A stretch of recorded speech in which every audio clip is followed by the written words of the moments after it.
नमस्कार मित्रांनो, माझं नाव प्रमोद रानडे.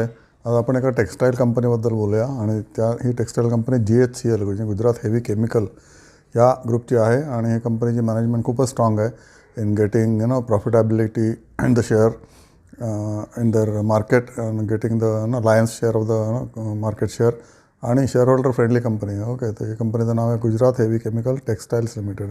या कंपनीचं आताच जे रिझल्ट्स आले ते उत्तम आलेले आहेत रिझल्ट्स.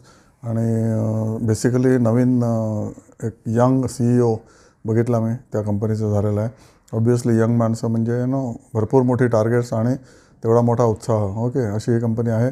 त्या कंपनीचं आपण डिटेल्स बघूया. कंपनी नवीन युनिट आता कमिशन झालेली आहेत आणि कमिशन कधी होतील ते एक तर युनिट कमिशन झाले आणि Q3 26मध्ये अजून 2 युनिट कमिशन होणार आहेत. आणि यांचं प्लांट युटिलायझेशन 98% आहे. बघा, टेक्स्टाईलचं प्लांट युटिलायझेशन 98% आहे.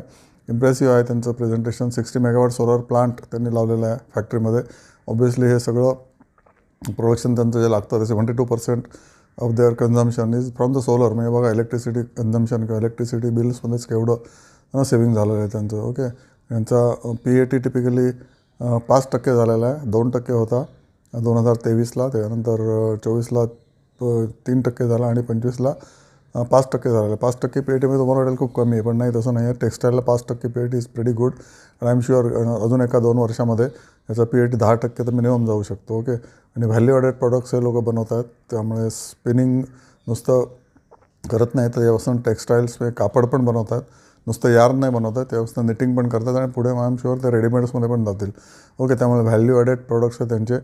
आणि कमॉडिटी ऑन नुसते बनवत नाही, तर व्हॅल्यू ॲडेड हायर मार्जिन यार्न्सचे लोक बनवत आहेत.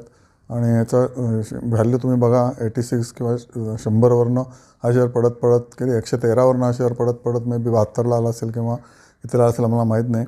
पण तुम्ही याचा जास्त अभ्यास करू शकता. पण मी जो अभ्यास केला त्याच्यावरून असं दिसतं की हा शेअर आता ऑलमोस्ट बॉटमला आलेला आहे. कॉटनच्या प्राइसेस पण आता करेक्ट झालेल्या आहेत. त्यामुळे बऱ्यापैकी त्यांना रॉ मटेरियल स्वस्त आहे. H1 सेल्स त्यांचे 600 कोटी झालेले आहेत आणि प्रॉफिट झालेलं आहे 40 कोटी. ओके, आणि गेल्या वेळेला याच काळामध्ये 32 कोटी प्रॉफिट होता. डोमेस्टिक 90% कन्झम्पशन अमेरिकेवर अवलंबून नाही आहेत. 10%च अमेरिका एक्सपोर्टवर अवलंबून आहे. त्याच्यामुळे ही शेअर जास्त बघण्यास योग्य आहे.